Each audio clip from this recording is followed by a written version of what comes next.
Bom, programa Tempo ao Tempo é o nosso podcast de hoje. Você pode falar que é um dia especial? Não é não. É mais do que especial. Porque quando você pode falar de um mega profissional, como professor de educação física, como um grande empreendedor social que auxilia várias instituições, mas acima de tudo, uma vasta história como atleta de basquetebol nas melhores equipes que o país já teve. Gabriel Guimarães. Eu não vou falar que é um super profissional da área de educação física, ele é um empresário da 3G Soluções Esportivas, sócio fundador da RG13 Academia, mas mais do que isso, um ser humano acima da média, que é apegado às questões sociais, auxilia uma enormidade, projetos como a Casa das Mangueiras e tantas outras coisas. Gabriel, é uma honra para mim receber você aqui hoje, para a gente bater um papinho, para as pessoas terem noção de quem foi, de quem é e de quem continuará sendo Gabriel Guimarães. Obrigado. Eu que agradeço o convite e realmente ouvindo suas palavras, a gente começa a ligar o túnel do tempo e, e já vai quase mais de 30 anos que a gente se conhece Com certeza. e nesse período já por várias vezes cruzamos nos corredores dos supermercados, em alguns eventos e sempre acompanhei o seu trabalho também e o grande profissional que você se tornou. Em comum, nós somos da educação física.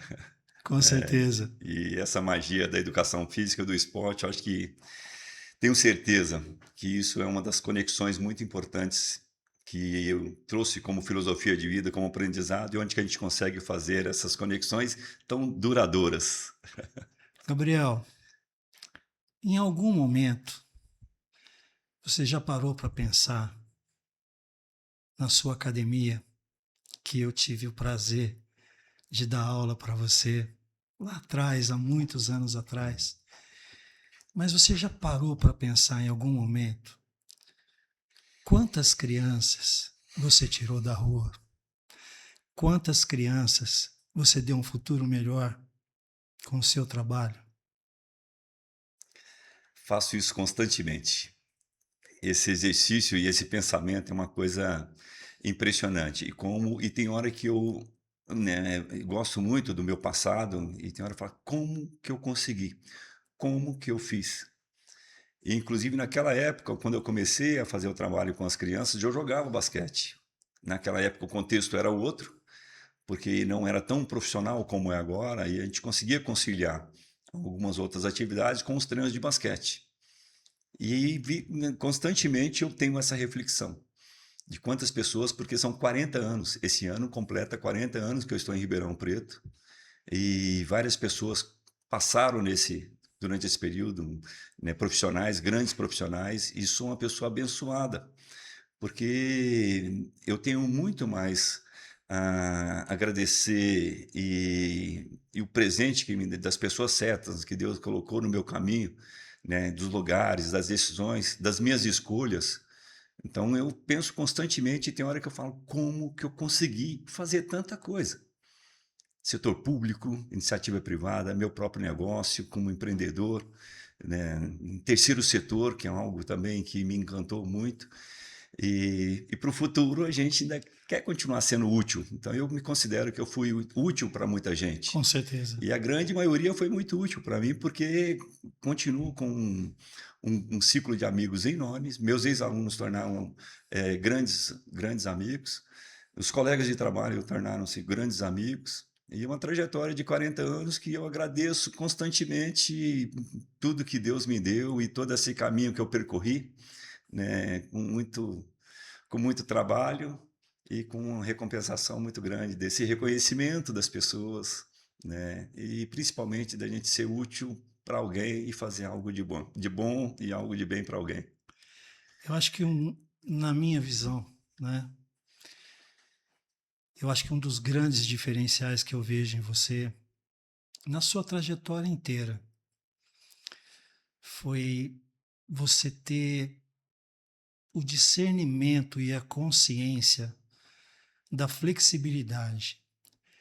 Porque você trabalhou em empresas muito grandes, que qualquer pessoa amaria trabalhar, porém ninguém tem noção da pressão que é, do quanto precisa não só de dedicação, mas de resiliência para deixar o ambiente saudável, principalmente quando envolve escola, quando envolve grandes atletas, porque você fez parte de projetos que não precisa falar muito, né? A história já conta isso.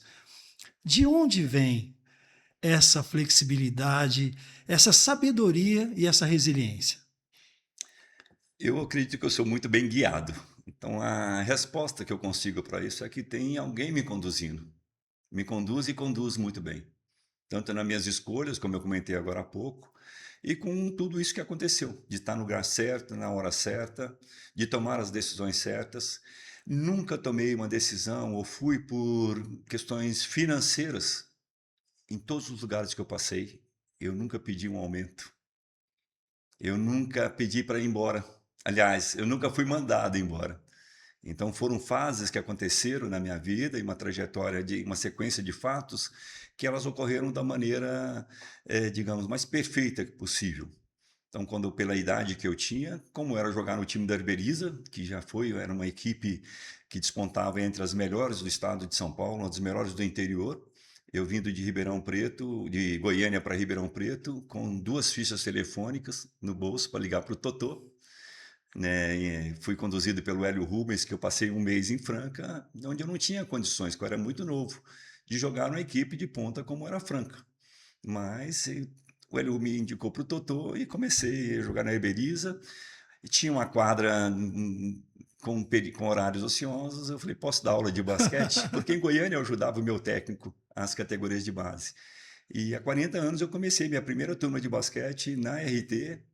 Da RT, no meu casamento, a minha esposa foi levar um convite para o Marista, que ela foi atleta do Marista, bolsista do Colégio Marista, e lá tive né, na hora do convite, a Ângela chamou Marabini, que é uma Sim, referência para com mim certeza. também, né, e falou, Marabini, você queria um professor de basquete? Ó, você estava Tá aqui, ó, procurando o Gabriel? esse pequenininho aqui. Olha o Gabriel aqui. Aí Marista, depois o convite para ir para o Coque, que também foi algo, no início eu tinha uma ligação muito forte com o Marista, e ali foi uma questão profissional mesmo, até por orientação do Marista, porque quando eu recebi a proposta do Coque, era extremamente significativa. Só que eu tinha um amor tremendo pelo Marista. Cheguei para o Toninho, que era o administrativo. Toninho, os caras me ofereceram isso, cara. Aí ele falou: olha, eu aceitaria. É uma grande possibilidade, é uma escola que está crescendo muito. E ele não tinha o basquete. Eu entrei no Coque com 8 alunos, na época, em 1996, jogando basquete. E logo em seguida foi algo assim, surreal, Estratosférico. sabe? Foi Surreal. E fatos aí, e estratosférico. como você consegue explicar que de uma inauguração de um ginásio em 1996, onde os mantenedores queriam uma pessoa de referência para engrandecer o evento, então era para fazer um convite para o Oscar, Hortência, Paula, e os três estavam para a Olimpíada de Atlanta em 1996. E o Guerrinha, aqui em Franca, tinha sido cortado da seleção brasileira, né? Fiz o convite para o Guerrinha, que nós íamos prestar uma homenagem para o Fausto Gianecchini, e o Guerrinha veio com o Fausto, né, que foi uma outra ligação, e tudo isso está ligado ao basquete, está conectado ao basquete. O basquete é algo para mim que, sabe, é o meu A carro-chefe, raiz, né? exatamente. Tudo tem, você vai buscar alguma explicação, você fala, foi pelo basquete, foi pelo esporte. E dessa inauguração, o Guerrinha também em Franca tinha 2 equipes, o Dharma estava passando por um momento de turbulência, junto com o Medalha, era o técnico, e eles vieram para Ribeirão Preto conversar com o mantenedor do Coque, fecharam essa parceria, e aí logo em seguida, em 97, foi vice-campeão paulista, vice-campeão brasileiro, e aí começou um trabalho Inclusive, as categorias de base, a equipe juvenil foi campeã paulista em 1999 com 6 alunos da Caramuru. Então, Com talvez certeza. alguns alunos que naquela época, quando você estava, né, trabalhando junto comigo, a gente não poderia imaginar que, de repente, algum daqueles alunos pudessem fazer parte de uma equipe que foi campeã paulista. Em 2000, nós, né, com uma nova filosofia de não contratar jogadores de nome e investir nas categorias de base e nos mais jovens, foi montada aquela equipe do Coque que foi campeã paulista, campeã brasileira. Campeão paulista 5 vezes, campeão brasileira em 2003, vice-campeão paulista, vice-campeã brasileira, vice-campeã sul-americana, e onde revelou uma gama enorme de jogadores para o Ó, e basquetebol depois ele vai brasileiro. contar alguns desses nomes É, para vocês saberem quem são, mas tudo bem. então, e isso tudo foi com a equipe de trabalho que nós montamos com um grupo de professores de educação física e com a mentalidade da escola naquela época, que acreditava na força do esporte, que é uma das coisas que nós tínhamos como uma referência, essa força do esporte. Então, nós tínhamos uma equipe com grandes profissionais na área de educação física, cada um com sua modalidade de referência, né? Ricardo Aguiar com karatê, a Sim, Raquel e o Fred com a ginástica artística, o Pedrão com futebol, né? A equipe de vôlei com os professores, aí depois vem a vinda da Karen com o vôlei. Nós fomos crescendo, né, de uma maneira muito significativa. E acho que foi um maior projeto de fidelização de alunos, porque os alunos gostavam da atividade esportiva, né, e ao mesmo tempo de captação de novos alunos, porque passou a ser um meio de formação de educação, uma ferramenta de transformação, né, proporcionada pelo esporte, que os mantenedores viram aquilo de uma forma positiva e que futuramente impulsionou o Gabriel até assumir uma direção da escola, que eu vejo que foi graças a esse trabalho. com certeza.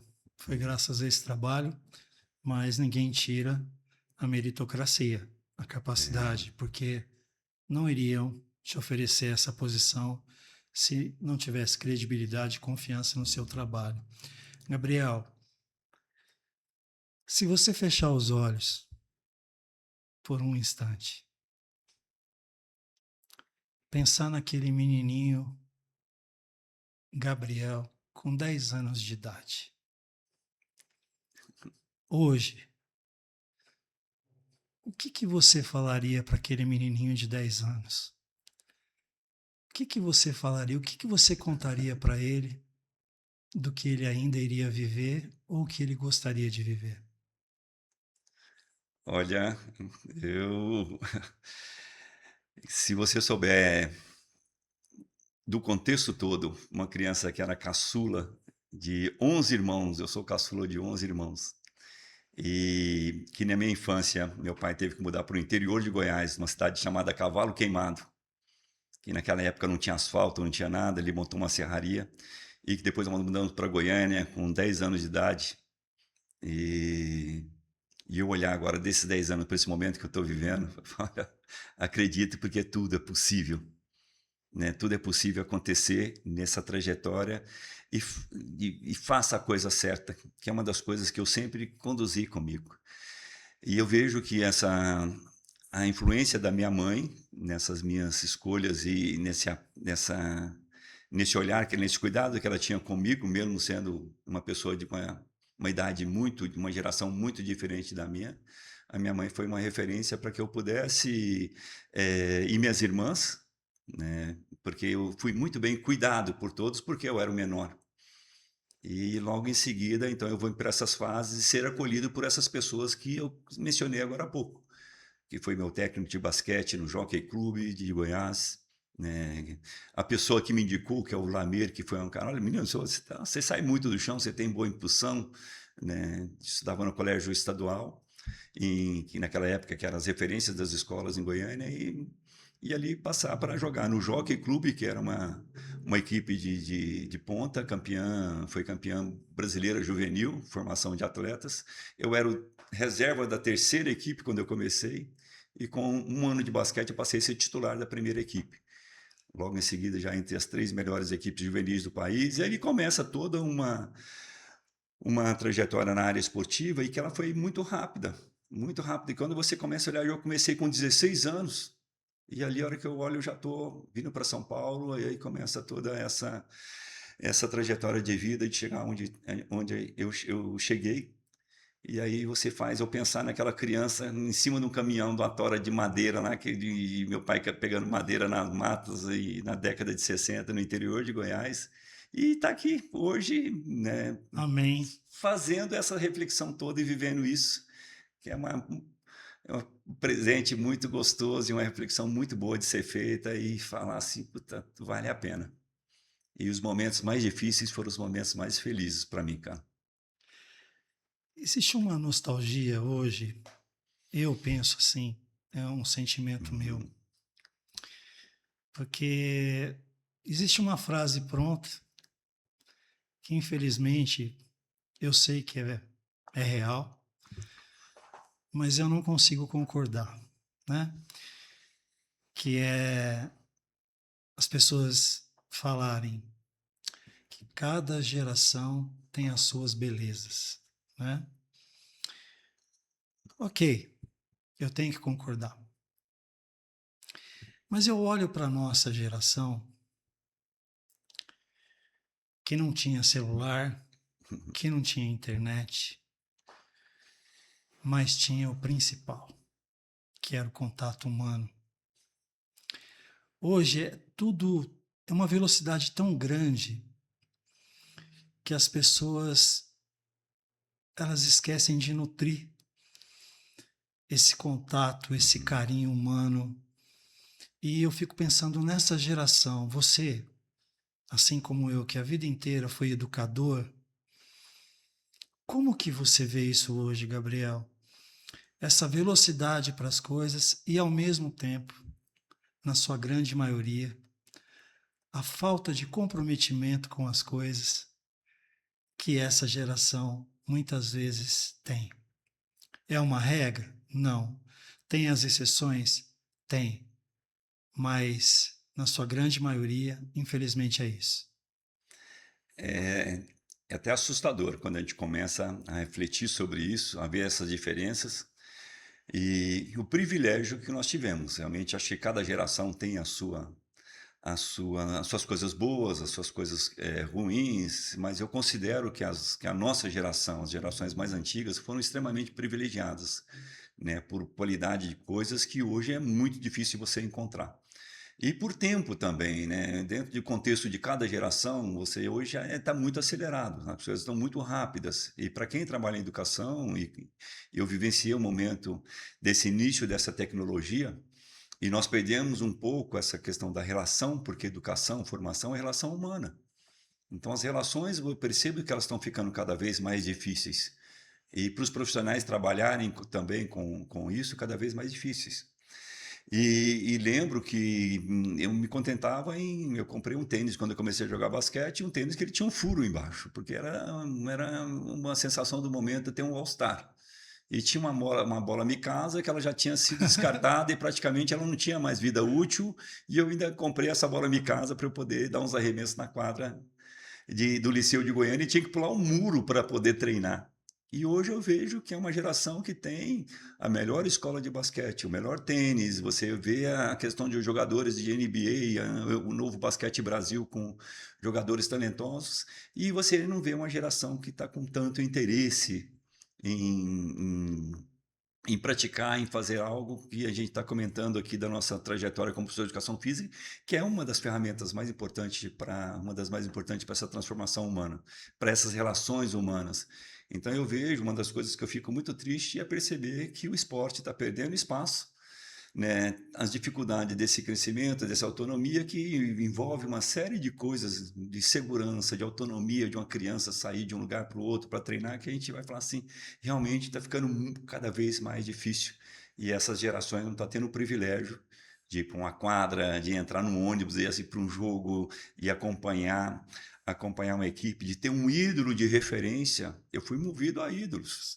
Recentemente, Michael Jordan ou LeBron James? opa, Michael Jordan. Michael Jordan. Eu tenho um pôster do Michael Jordan do tamanho da parede de 2 metros na minha casa. Que essa era meu filho, quando ele estava com os seus 2 para 3 anos, ele falava que o nome dele era Oscar.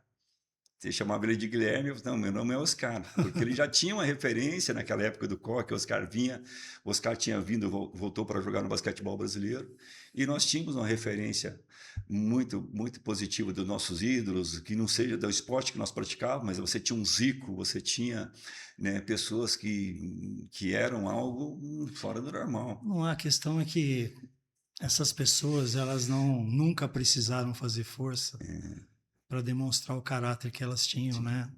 Eu acho que essa é uma coisa que fica muito evidente. E você também é uma dessas pessoas, sabe, Gabriel? Você não consegue, muitas vezes, talvez se ver ou imaginar, mas eu sou uma pessoa que eu posso falar, porque eu conheço você. Então, caráter é caráter. Caráter você não vende ali no bar da esquina. Caráter não se ensina. Caráter ou você tem ou você não tem. Eu acho que uma coisa muito especial da sua história é que era nítido que você sempre foi, além de um grande atleta, você sempre foi ponte. Isso que eu acho que tem um valor assim que não tem como mensurar. Porque hoje, eu falo porque a gente está vivendo num mundo tão destrutivo que a pessoa ela fica inconformada de ver o Gabriel subir num degrau. E às vezes é quem está do seu lado, de quem você menos espera. Você fala assim, poxa, eu achei que essa pessoa fosse ficar feliz por eu estar crescendo, mas não. As pessoas hoje, elas não conseguem realizar muitas vezes os sonhos delas, então elas têm que arrumar um culpado. Então, quando aquela pessoa sobe um degrauzinho, por batalha, por esforço, por trabalho, né? Porque falar do Gabriel, é fácil, mas até as horas que você não dormiu, conta um pouco para essas pessoas, para elas terem assim uma noçãozinha do que não seriam essas horas. Ah, realmente. E não é a questão do fato do caráter, eu acho que teve, acho que é um pacote que as pessoas estão esquecendo, que são os valores.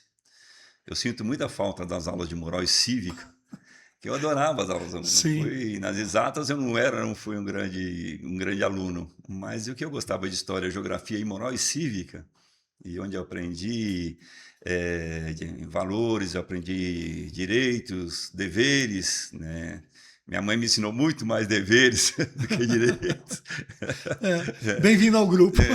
Passei isso para o meu filho. Meu filho hoje, ele mora fora do país. Meu filho está com 31 anos, tá sendo pai agora. E eu falei, olha, você vai entender o amor que eu tenho por você quando você tiver o seu filho. Tenho uma admiração muito grande por ele e por esses valores que ele tem também, que ele incorporou isso de uma maneira muito forte, né? Uma coisa que me agrada muito, e eu tenho certeza que ele vai passar isso para o filho dele. E às vezes ele fala que ele vai me processar por maus tratos. Eu fui muito rigoroso. Não consegui ensinar meu filho a jogar basquete, tiveram vários amigos que... Porque eu era muito severo, muito rigoroso com ele, né? Então a gente vê que o que acontece hoje é uma série de fatores que dificultam isso, principalmente essa velocidade de amadurecimento, de, de, de trabalho. Um trabalho não é questão do trabalho laboral ou físico, mas no seu dia a dia, né? De você fazer suas ações, de você, né, fazer aquilo que é o correto, e você não esperar um retorno disso, elogios, nada, mas é uma coisa natural, que acontece e a gente está falando aqui realmente, mas não é, é o que você aprendeu, é o que você tem com você, a sua essência, como a gente conhece muita gente, no primeiro momento eu vou falar, essa essência, essa sinergia, essa química, né, que a gente está falando aqui, ela vem muito dessa nossa geração, Que infelizmente hoje a coisa acontece de uma tal maneira que esse acaba ficando para trás, acaba ficando em segundo plano. Coisas simples, coisas naturais que estão se perdendo, né? De você às vezes ter que começar a jogar basquete com um tênis furado e achar aquilo o máximo que você pôs um All-Star furado no pé, do que você hoje em qualquer loja que você vai, você encontra um tênis de última geração.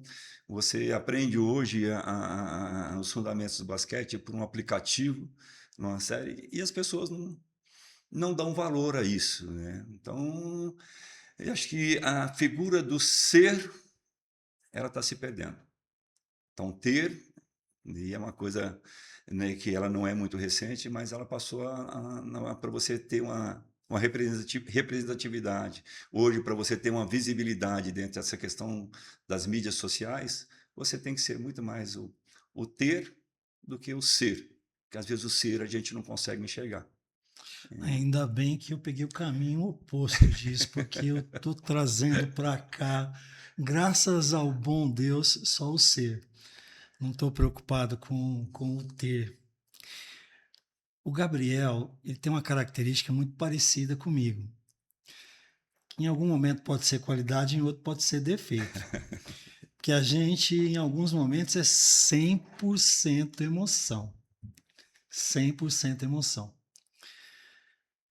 Você acabou de falar do seu filho.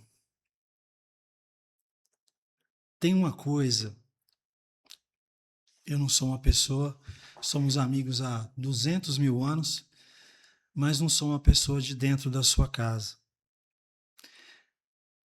Mas eu posso apostar algumas coisas que eu já vi com relação a essa questão familiar. Quando eu vejo você perto da sua esposa, vocês dois juntos, você é um babão apaixonado até hoje. Mas eu vejo num olhar, num gestual, Gabriel, aquela coisa de parceria mesmo, sabe? Família, mas parceria. Se essas coisas são as coisas mais importantes para você na sua vida, olhando para aquela câmera lá, ó, diz alguma coisa que você gostaria de dizer para o seu filho e para sua esposa que ficasse marcado nesse dia tão especial, porque é um dia especial da gente contar um pouquinho da história do Gabriel, mas é impossível contar a história do Gabriel sem essas pessoas. Então, olhando para aquela câmera, manda um recado para sua esposa e para o seu filho que você queira deixar registrado. Primeiro eu vou começar falando que a gente sempre conversa os três. Nós três juntos somos muito fortes. Isso a gente, desde quando o Guilherme era muito pequeno, e quando ele passou a fazer parte desse trio, né, Eleusa, Gabriel e Guilherme, isso eu sempre comentei, que nós três juntos somos muito fortes. E essa parceria, né, que ela começou há quase 40 anos também de relacionamento, é mais uma das delicadezas de Deus. Eu tenho encontrado uma pessoa que me influenciou de uma tal maneira que eu deixei de jogar basquete para uma coisa mais responsável, digamos assim, não que jogar basquete seja irresponsável, mas segura, porque para eu poder estar junto, e a gente está nessa trajetória de 40 anos, eu tive que tomar essa decisão. Meu agradecimento, e foi a melhor decisão que eu tomei, a melhor escolha, de sair das quadras. Eu falo que eu saio das quadras para entrar dentro de uma casa. E a gente conseguiu fazer uma casa, um lar, onde a gente se sente muito bem e a gente consegue olhar com o passar do tempo e falar, valeu a pena. Então, todo o esforço. Somos dois professores, né? Uma bela professora de português que está realizando seus sonhos e continua nessa pegada de professora, né? Eu já estou começando um outro ciclo também de algumas coisas, agora fazendo o meu papel de avô, e meu filho fazendo muito bem o papel de filho, com toda a responsabilidade, com tudo aquilo que nós plantamos. Então, o meu recado e finalizar, a colheita veio e veio com muita fartura. Amo demais essa família. A palavra final é a que mais vale, porque no final tudo isso se chama amor, né? É. Você abre mão de uma grande paixão da sua vida, de um grande amor da sua vida, que é o basquete, mas em prol de um amor ainda maior, que é a família. Gabriel, nesses momentos todos, porque a vida não é um parque de diversões. A vida tem os seus perrengues, ela tem os momentos difíceis, aqueles obstáculos que a gente trombou, caiu e teve que se reerguer. Me diz um momento que você teve que passar nessa trajetória, seja em qual local for ou em que momento for, que você fala assim: esse momento eu tive que ser guerreiro. Olha, eu vejo mais esse parar. Talvez o parar seja desacelerar ou chegar nesse momento que a própria idade, talvez agora eu tenha sido, eu estou sendo um guerreiro. Pois até então, né, e voltando à minha origem, à minha mãe, engole o choro. Engole o choro e segue. Então, alguns dos meus momentos mais difíceis, para mim, foram os momentos mais felizes. Então, esse fato de sair de casa para jogar basquete, largar uma namorada em Goiânia, largar os amigos de Goiânia, para conhecer um mundo novo, e por uma situação que era desconhecida e você não tinha, às vezes, a questão de recursos para algumas coisas, mas foram um momento mais válido para mim. Então, eu não consigo ver assim, olha, falar, esse momento, teve momentos difíceis. Trabalho, teve muito trabalho. Tanto é que eu estou escrevendo essa trajetória. Mandei para você uma imagem contando toda a minha trajetória de 40 anos em Ribeirão Preto. E, sinceramente, eu desses 40 anos, falar, né, trabalhei muito, mas eu acho que eu não enfrentei nenhum momento de falar, isso aqui é uma crise ou isso aqui é alguma coisa que possa me prejudicar. Talvez agora eu fico nessa. Eu tenho que ser guerreiro para continuar sendo útil para alguém, querendo fazer alguma coisa, mas eu também, a própria idade, e desacelerar, e essa dificuldade, esse conflito dessas gerações, O sabe? problema é que o corpo envelhece, mas a cabeça ela Então, continua mega ativa. talvez esse seja o momento mais complicado, ou complicado, mais difícil, alguma coisa nesse sentido. Mas dessa trajetória de 40 anos, e eu não, em nenhum momento, sempre foram coisas que. Medo sempre tive de ter um filho, de colocar alguém nesse mundo tão complicado, mas ao mesmo tempo eu tive pessoas e que estavam próximas que falaram, não é bem assim, vai por aqui, faça isso, né? E as oportunidades, sempre aproveitando as oportunidades. Então, eu creio que a hora quando eu olho para trás, falo, puta, tudo valeu a pena, e olha e Amém. segue. Então, me sinto realizado. Amém. Tem uma música do Gonzaguinhas que chama Caminhos do Coração. E tem um trecho que fala: toda pessoa é a lição diária de outras tantas pessoas. Então eu me coloco nessa letra, nessa mensagem do Gonzaguinha, porque eu sou a lição diária de outras tantas pessoas. Então, desse momento, do convívio que nós tivemos, das coisas simples daquela época, né, de estar abrindo um próprio negócio, depois encontrar as pessoas no ambiente de trabalho, né? Então, são coisas que Faz vão. parte do O processo, tudo faz processo parte do que processo. vem e aprendizado né, constante. Então, e inclusive agora tenho que aprender esse novo momento, essa nova realidade, coisas que vêm para frente. Acho que eu estou fazendo muito bem o meu papel de avô, apesar que ele fica muito distante, né? Eles moram moram em Boston, fora do país, e a gente aproveita cada Cada segundo, em segundo. cada momento. A tecnologia ajuda um pouco dessa Sim. aproximação. Então, isso tudo, mas no geral, cara, falar que guerreiro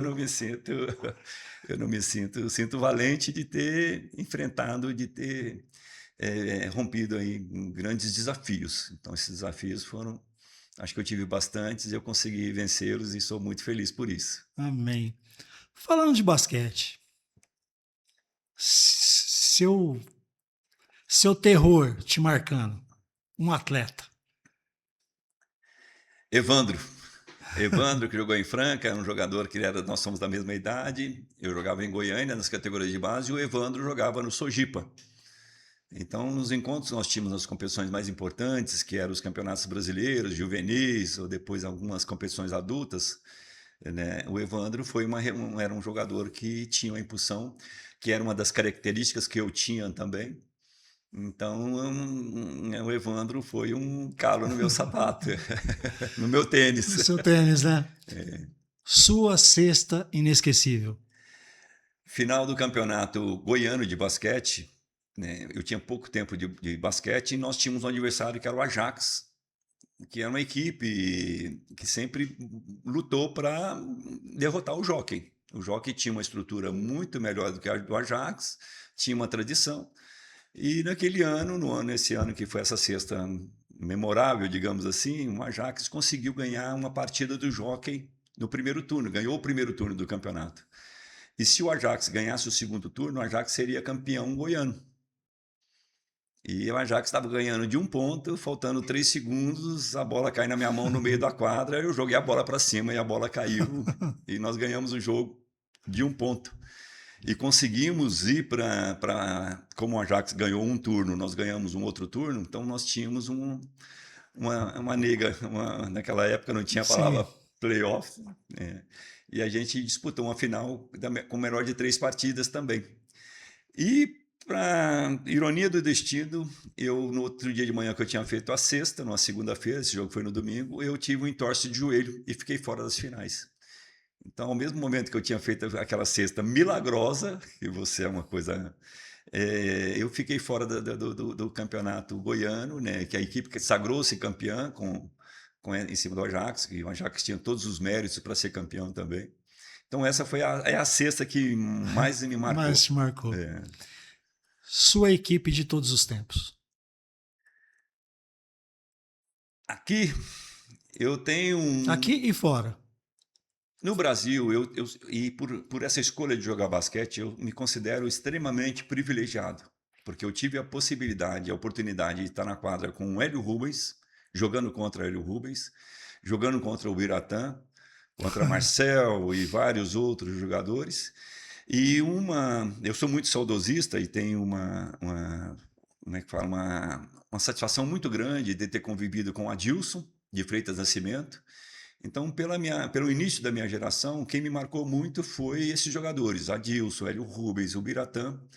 E a minha referência, olha que irônico, coisas interessantes do basquete, chamava Robertão. Meu primeiro e único autógrafo que eu peguei na minha infância, na minha adolescência jogando basquete, foi do Robertão, que eu tenho uma revista guardada até hoje, num campeonato brasileiro em Goiânia, que ele estava no ginásio Rio Vermelho. Eu falei, moço, assina a revista para mim. E o Robertão assinou essa revista. E 6 anos depois, eu joguei com o Robertão na Herberiza. Nossa. E nos tornamos grandes amigos, jogamos no Dharma, em Franca. Então, o Robertão é uma pessoa que eu tenho um carinho muito grande. Infelizmente, ele faleceu recentemente. Mas é uma pessoa que era meu ídolo. E acontece muito isso, de pessoas que eram meus ídolos da época, como Guerrinha, Cadum, uma série de jogadores que a gente passou a ser colegas de trabalho. E nesse contexto aí de NBA, entra uma equipe também dessa geração, que vem Michael Jordan, Larry Bird, né, Isaiah Thomas. Então era um pessoal da geração de 80. E um dos privilégios do basquete, algumas coisas que não têm explicação, meu filho mora em Boston, e no ano passado nós fomos uma inauguração de uma loja de esportes nos Estados Unidos, lá em Boston, a pegar um autógrafo de um jogador de beisebol do time do Boston, de Boston. E aí, na fila, o cara falou, olha, amanhã vem Larry Bird, Kevin McHale e Robert Parrish. Onde coloca o colchão aqui na porta, porque 3 eu vou horas da manhã, aqui. 3 horas exatamente, 3 horas da manhã, a gente numa fila para pegar 100 pulseiras. Então, dessas 100 pulseiras, uma foi para o meu filho, outra foi para mim. Voltamos para casa. Mas nem morto você saía dessa fila. De maneira alguma. Estava chovendo e com aquele frio todo de Boston. Então o tal de Larry Bird, só tive isso. o prazer de pegar um autógrafo, né, e cumprimentar o Larry Bird, Robert Parrish e o Kevin McHale, que eram as nossas referências. Tem muita gente que eu tenho admiração, Alex, o pessoal que passou pelo COC, tem Sim, aí jogadores, inúmeros jogadores, né? Rafael Hetzheimer, que tá parando de jogar basquete agora, que estava em Araçatuba, uma sim. criança, né, em vulnerabilidade social, que ganhou uma bolsa de estudos do COC, ficou 3 anos no COC, com 18 anos foi para a Espanha, foi MVP na Espanha, jogou na seleção brasileira, e essa trajetória toda tem, né, a mão ou olha, vem cá. Tanto é que ele conta uma história que ele, né, na primeira semana que ele estava aqui, ele quis voltar para Araçatuba e me ligou chorando, 6 horas da manhã. Gabriel, eu quero ir embora. Eu falei, não, você não vai embora, não, vamos conversar. E todas as dificuldades que ele me passou, eu resolvi para ele. Saudade da mãe, traz sua mãe para cá, vai ficar na minha casa, se for necessário. Que E legal. saudade de Araçatuba. Fim de semana, se tiver algum professor que for dar aula em Araçatuba, eu aviso você. E o Rafael rompeu. Então, essas histórias e esses fatos que acontecem, isso traz para a gente uma satisfação e uma gratidão e um prazer de falar assim, "Puta, que coisa bacana que aconteceu Porque era comigo." verdadeiro, Gabriel. Porque se não é verdadeiro, não dura. Não dura. A não ser quando as coisas acontecem, como muitas coisas acontecem nos dias de hoje, por algum interesse, alguma coisa. Mas essas coisas que são verdadeiras, elas duram. E eu considero trocas. Até a hora que eu falo, como que isso acontece? Que volto a repetir, como isso aconteceu comigo? E como aconteceu com meu filho, né? Meu filho também tem uma trajetória. Então eu vejo que acontece algumas coisas que eu considero trocas, sabe? E não que você tenha feito alguma coisa, né, que não tenha sido verdadeira e que não tenha sido espontânea e que foi feita de coração. Então eu sempre procurei fazer com encantamento e fazer com coração. E eu recebo tanta coisa que a única explicação que eu vejo, eu falo, é troca. Eu estou ganhando alguma coisa, né, de boa e gostosa para poder, né, é... Você tem parceria com o homem lá em cima. O eu, homem lá eu é falo que generoso com você. muito, cara. Eu falei aquilo que eu falei no início. Essa direção, vá por aqui, essas escolhas, e se eu for falar, sabe, daquilo que eu deixei de, né, que eram coisas que poderiam ser prazerosas para aquele momento, e emocionantes e tal. E por que que eu escolhi ficar em Ribeirão Preto, né, com toda essa dificuldade na época? Porque eu escolhi sair de casa, que eu era caçula, não era mimado, mas eu tinha essa proteção dos meus irmãos mais velhos, da minha mãe, né, e estava muito bem, estava na zona de conforto. E morar em Ribeirão Preto, no início, se eu for contar a história aqui, você fala, meu Deus do céu, cara. Aí você foi guerreiro. Talvez aí se encontrar a explicação. Uma perguntinha básica, que talvez seja a mais fácil ou talvez a mais difícil para você. Defina em 1 minuto quem é Gabriel Guimarães.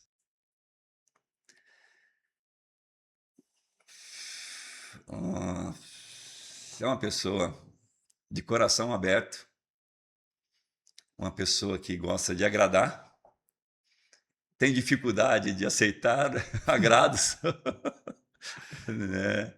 E me considero que eu fiz muito bem o meu papel de filho, o meu papel de pai, de marido, de cidadão, né? Eu acho que eu cumpri com as regras impostas, com as regras do convívio da sociedade e tudo. Sei que eu já que eu tenho os meus erros, as minhas falhas, mas eu me considero, né, um vencedor e sou muito bem realizado por tudo aquilo que eu construí. Para despedir, antes de eu fazer o encerramento do nosso podcast, eu queria que você deixasse uma mensagem para as pessoas, uma mensagem que seja do seu coração ou uma mensagem de algo que você queira falar para as pessoas, um recado talvez para essa juventude, um pouco do ser humano que é o Gabriel, para deixar de exemplo para essas pessoas.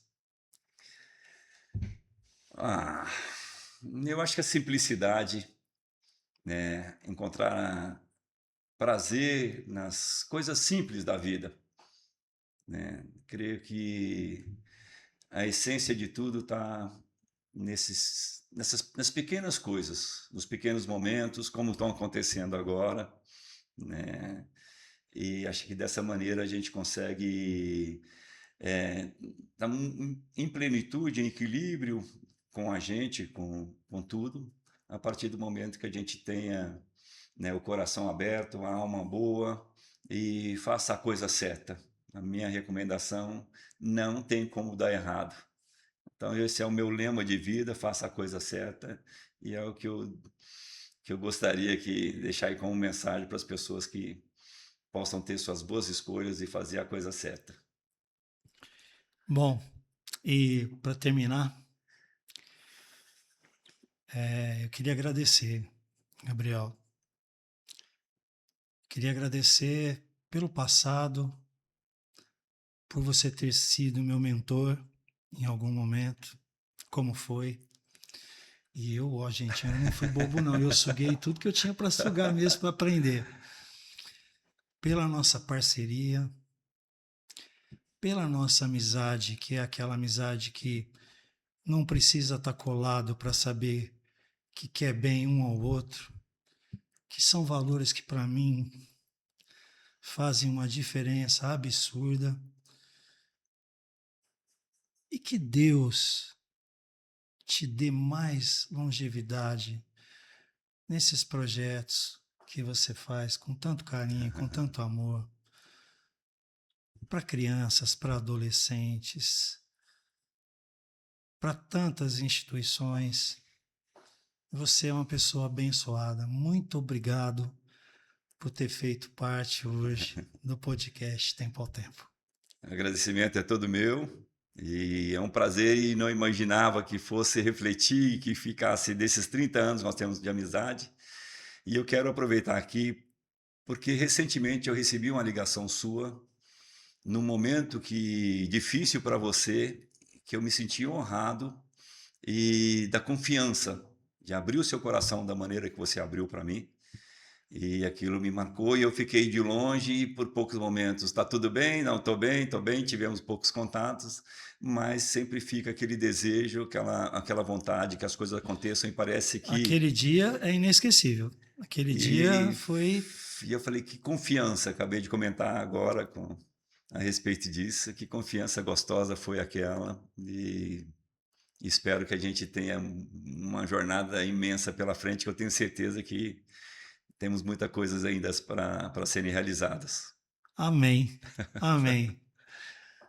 Podcast Tempo ao Tempo, hoje, com imenso prazer, Gabriel Guimarães, esse excepcional profissional de educação física, ex-atleta de grandes equipes do basquetebol brasileiro, mas acima de tudo, um ser humano acima da média. Tempo ao tempo, sempre nas melhores matérias.